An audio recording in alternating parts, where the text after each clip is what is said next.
Welcome to Mantralayam. இன்றைக்கி நம்ம பார்க்க போகிறது என்னென்னா, திதி கண்டுபிடிப்பது எப்படி பற்றி இப்பதிவில் நாம் தெளிவாக காண்போம். அன்பர்களுக்கு வணக்கம். இந்த பதிவில் இறந்தவர்களுக்கு ஒவ்வொரு வருடமும் திதி, அதாவது திவசம் கொடுக்க வேண்டியது மிகவும் அவசியம்.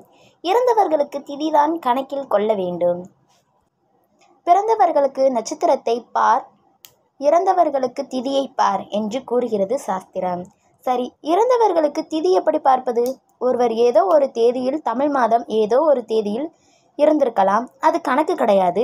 அன்றைய தினம் ஒரு திதி இருக்கும். அதனால் காட்டியில் கொடுத்து இருப்பார்கள். அதனை பார்த்து கொள்ளலாம். அது தேய்பிறையா அல்லது வளர்பிறையா என்பது முக்கியம். அடுத்த வருடத்தில் அந்த தமிழ் மாதத்தில் அந்த திதி வரக்கூடிய நாளில் திதி கொடுக்க வேண்டும். வளர்பிறையா தேய்பிறையா என்பது முக்கியம்.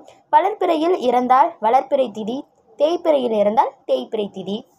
உதாரணமாக 24/7/2020 ஆடி 9 அன்று வளர்பிறை சதுர்த்தியில் இறந்ததாக எடுத்துக்கொள்வோம். 2021 ஆடி மாதம் அதே வளர்பிறை சதுர்த்தி திதியில் கொடுக்க வேண்டும்.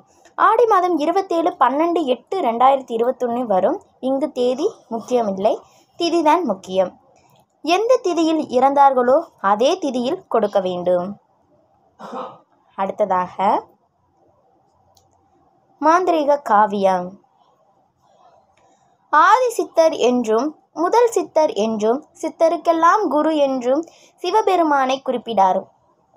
சிவபெருமானே பஞ்சாட்சர மந்திரங்களையும் கோசபீசம் எனும் மகத்துவம் பொருந்திய அச்சரங்களையும் இலக்கங்களையும் அதனை அஷ்டதிக்க வேண்டிய முறைகளையும் அதன் மகிமைகளையும் உபதேசித்தவர் ஆவார். சிவனருளிய பஞ்சாட்சர ரூபத்தினை கோபமுடையவர்க்கெல்லாம் சண்டாளர்களாகிய பாபிகக்கும் மந்திரங்களின் மனம் படியாத காம தூதர்களுக்கும் ஏமாற்றும் சீடர்களுக்கும் உபதேசிக்கக்கூடாது என்று அவர் நிபந்தனை விதித்தார். சிவபுராணத்தில் பஞ்சாட்சர மந்திரத்தை நல்லொழுக்கமும் பரோபரஹார சிந்தனை உடையவர்களுக்கு மட்டுமே உபதேசிக்க வேண்டும் என்று சிவன் கூறியதாக சொல்லப்பட்டுள்ளது. பஞ்சாட்சர மந்திரத்தை உபதேசிக்கும்படி பார்வதி தேவியார்தான் முதலில் சிவபெருமானிடம் வேண்டிக் கொண்டார். மந்திர நெறி மற்றவர்களுக்கு பயன்படும் வகையில் பொதிகை மலையில் இருக்கும் அகத்திய மாமுனிவருக்கு முதலில் சிவபெருமானிடம் வேண்டிக் கொண்டார். மந்திர நெறி மற்றவர்களுக்கு பயன்படும் வகையில் பொதிகை மலையின் இருக்கும் அகத்திய மாமுனிவருக்கு முதலில் சிவபெருமான் உபதேசித்தார். தகுந்தர் வாயிலாக குரு உபதேசித்த மொழியாக பயிலிடப்பட்ட மந்திர காவியத்தை அகத்தியர் ஓலைச்சுவடியில் எழுதி உலக மக்களுக்கு பயன்பட்ட உத்தேசித்த போது சித்தர்கள் பலரும் ஆட்சேபனை செய்தனர்.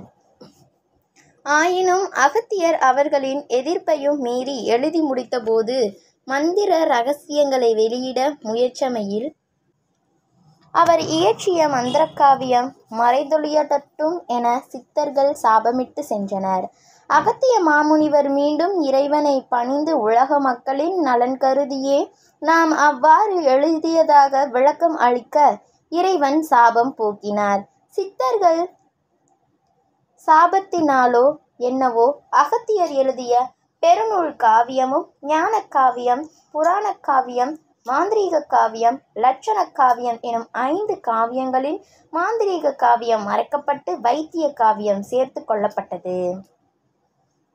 சிவபெருமான் திருவாக்கின்படி அகத்தியரது மந்திர காவியம் வாய்மொழியாய் வழங்கப்பட்டு ஓலைச்சுவடிகளின் பின்னர் பதிவாகியுள்ளது. இதுபோலவே கருவூர் சித்தரும் தாம் எழுதிய அற்றமாசித்து மந்திர நூலை உலகுக்கு அறிமுகப்படுத்த முற்பட்ட போதும் இவ்வாறே சித்தர்கள் சாபம் ஏற்பட்டு பின்னர் நீக்கியதாக கூறப்படுகிறது. சிவபெருமானின் மந்திர மொழியான அப்பரம்பொருளை அணுகி அதன் பேராற்றலினை தொட்டு பின்னர் அவ்வாற்றலின் வடிவமாக நம்மை செயல்பட வைக்கின்றது. இம்மந்திர மொழியினை குருமுகமாக கற்க வேண்டும், குருவை இறைவனாக காண வேண்டும் என்று திருமூலர் கூறுகின்றார். ஆசான் என்பவர் முக்கிய அங்கம் வகிக்கிறார். அஞ்ஞானமான இருளை நீக்குபவர் குரு. எப்போது நம்மிடமுள்ள அஞ்ஞான இருள் அகல்கிறதோ அப்போது ஞானம் பிரகாசிக்கிறது. குருவே அழியாத மெய்யொளியாக இருப்பின் இறைவனை அடையும் மார்க்கத்தை உணர்ந்து அரும்பெரும் துணையாய் இருந்து குறிக்கோளை அடைய செய்கிறார் குரு என்பவர். நெறியை காட்டப்பட்டு என்பதோடு நெறியிலே நம்மை நடத்தி செல்பவர் என்று பொருளாளவர். ஒருவன் குருவினை தேர்ந்தெடுக்கும் முன்பு மிகவும் ஆராய்ந்து உண்மையை தெரிந்து மெய்ஞான குருவினை தெரிந்து அதன் பிறகே அவரை ஞானகுரு என்று பற்றி பிடிக்க வேண்டும் என சித்தர் பலரும் அறிவுறுத்தியுள்ளார். மந்திரங்களின் கணக்கீடு பற்றி குறிப்பிடும்போது சப்தகோடி மகாமந்திரம் என வடநூலில் குறிப்பிடப்பட்டுள்ளது.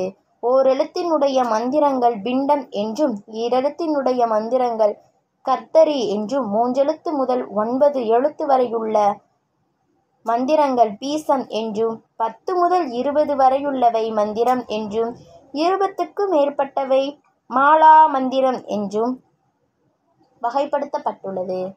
நம்ம சேனலை புதுசாக பார்க்குறவங்க சப்ஸ்கிரைப் பண்ணுங்கள். கூடயே பக்கத்தில் இருக்க பெல் ஐக்கானையும் கிளிக் பண்ணுங்கள்.